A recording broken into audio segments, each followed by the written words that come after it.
your hands move, the chimes echo the movement. And you realize the chimes are hanging from cords on your wrists. And where they echoed in the memory, they are now echoing in the child's mind as well. The chimes are intended to welcome the child, to be its first gentle greeting into the world, a soothing sound, guided by the tender motions of your wrists.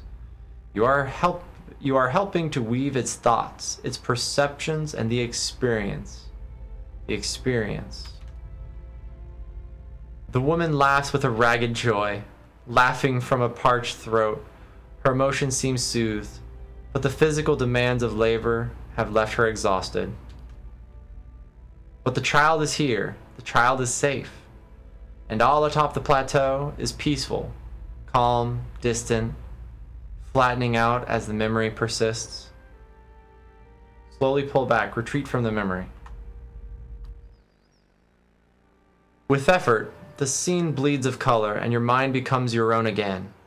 There is no pull, no anchor, yet the sound of the chimes remain. As they existed in the memory, they sound here as well. They are hanging from woven braids on the wrists of the woman before you. Even as your head is spinning from the touch of her mind, the sound of the chimes on her wrists are sharp and clear, as if coaxing you back to the real world. The woman still sits before you, but she is nothing like what you first saw. She is wearing black, shredded garments that drape over her form like streamers. Her hair is streaks of black and run through with silver. Her age is almost impossible to tell. She simply feels old, like a crumbled watchtower.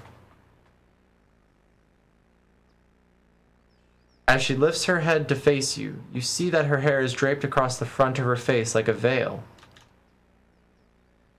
What you first saw of her was a mental glamour of some sort, unconscious, and you realize what you see is not what the world sees, and you are perhaps the first to see her true self.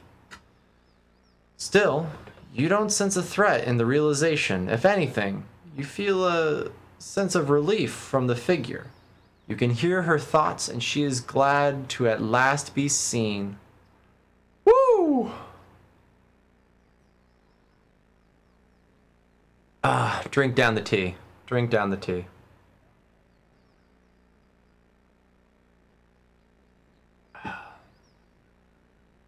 What did you do to me? I am seen, but the eyes of others do not remember. You were the first to see me as I am, the call stripped aside. Ooh, I like her voice. There is a light touch on your mind, a caress, and her left hand mirrors the motion of the touch. Reaching up to the air between you, you hear the chime on her wrist sound softly. Her hand moves as if pantomiming, resting on your cheek at a distance. She speaks softly and slowly. Your memories. A cadence of wheels on a caravan track. Fever. Questions by running water. Violence in a night's campfire. Arrows in the dark. And fleeing. Falling rock and cracking stone. And a storm. The storm. The storm. The storm that brushed you. Did its screaming wake you from your mind's cradle? Your memory of it is painful. Its cry is difficult to ignore. It's like a child. Many children crying out. I've encountered a Buick, yes. And it did something to me. Her hand withdraws shyly, the chime sounding softly once again. The woman stands uncertainly, as if she has been sitting for some time, or is too weak to bear her own weight. You notice her cheekbones are tight, and her face gaunt. Yet while her stance is weak, she seems determined to stand before you. You are able to see me. It is almost a question. You suddenly realize she doesn't seem to know what you saw when you looked at her, the image on the plateau. Yet the image was so clear, so sharp. You're surprised she didn't feel you there. To see me is a rare gift, a watcher's gift.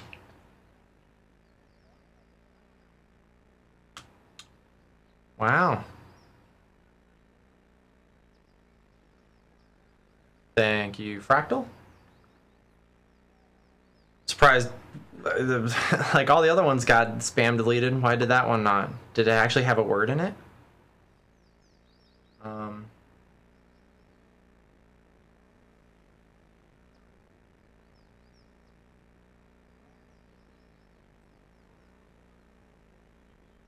Was I helping a woman give birth? I was in your head and hers. So many questions, thoughts whirling like storm winds. That storm still roars through you, deep beneath your thoughts, yet muted and secret, like an underground river. You cannot tell if it is carving new channels or eroding what keeps your true strength buried. The fact that you could hear it at all, survive it, is something few have ever done. Your power will grow stronger with each soul you touch, as it allowed you to reach out to mine. There is a silence, and although it seems to last for but a heartbeat, in your thoughts, it stretches out between the two of you like a pull between your minds. You blink, take a breath, then you realize she wants to ask you a question, yet can't form the words, as if assembling them is painful, or there simply are not enough pieces. Do you wish to travel with me? You feel a wave of fear, gusted with the strength of relief, although oddly, her expression does not change. Then fear dissipates, and you feel strength and certainty, as if the plateau from her memory lies beneath you and the calm sky looks down upon you. Hell yeah! Alright, May Wal watch your step. We'll swap out him, because, you know, reasons. Learn of the grieving mother's past. Alright, what do you got? What do? Are you like a ranged person? Are ciphers melee? I mean, I can make you ranged.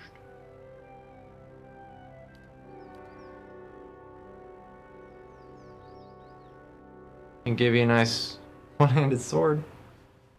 Like, tell me what you want. Can you dual wield? Sha.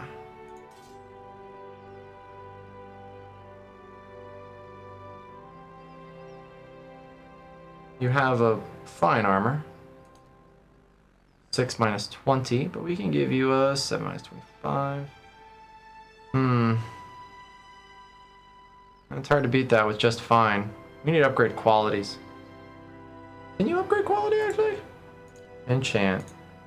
Oh, damn. 6 damage reduction. But does that decrease its what? Oh man. Proofing, burn proof, pressure proof. That's cool.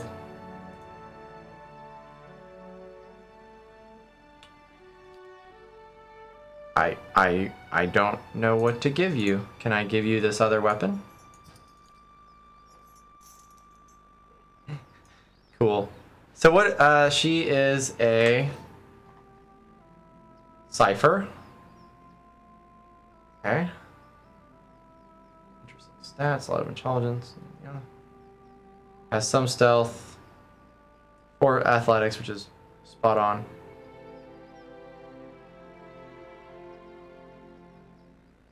Some spells. I don't know if I want her. Like, she seems alright, you know?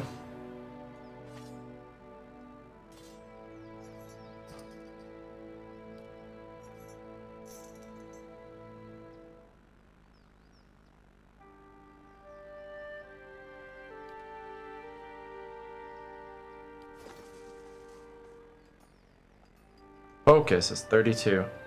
Something like a battle mage.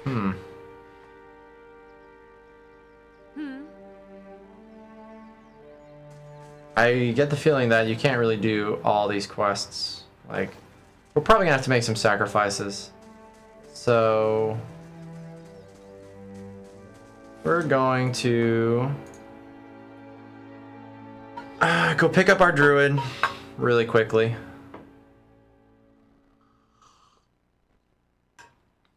Our crafted druid.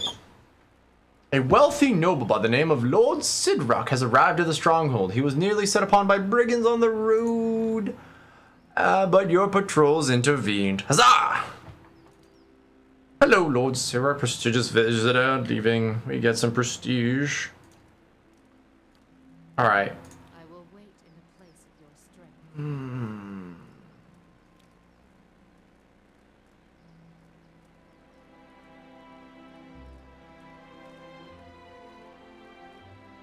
I don't know. Do I want a druid? Do I want another ranged person? Like, the chanter was pretty sweet. Kana was pretty good. I mean, he's going to be a little at a disadvantage, right? Smidgen.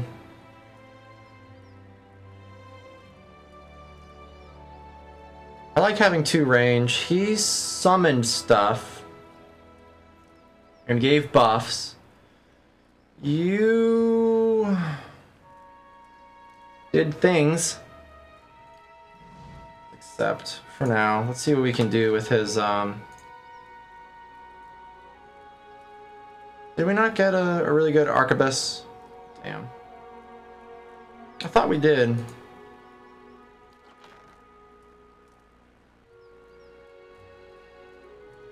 Here's a question. Do these people get experience? I mean, he's level 5. I don't remember him. Oops. Like, he's level 5. I don't remember what level he was when we abandoned him. Or, you know, made him live here.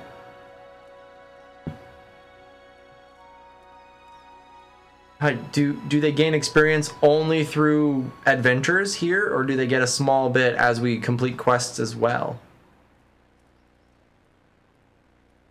Because I mean, we've definitely out-leveled him. So if it's a small percentage, or if anything, it's good to know. I kind of like Qui-Goji, just because we really focused on her stats.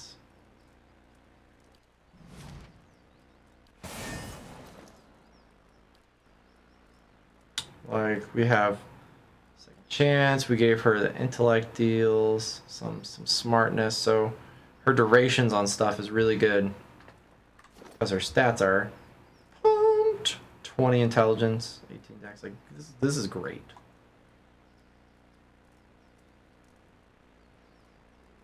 Hero, champion! They get a small amount, that's good. We'll accept that. And wow, okay. So we're gonna go back there. I wonder, so that's probably the crazy lady from the quest, right? The ones that the Rangers were trying to kill? Are we gonna have a problem? Hireling payday, huzzah!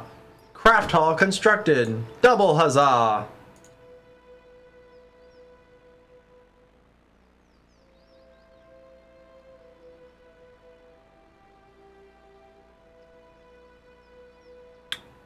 Hedge maze.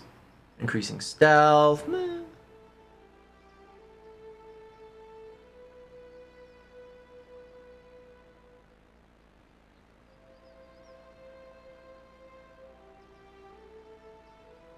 I don't know why I put so much time and thought into this when I barely do anything with it, right? Like, anything. We'll get merchants, because why not? Alright. Oh, which we have to mess with our formations now. Alright, we got Misha there. Yeah, sure, you're there, because whatever, you can flank around. You're there, that's fine, good, great.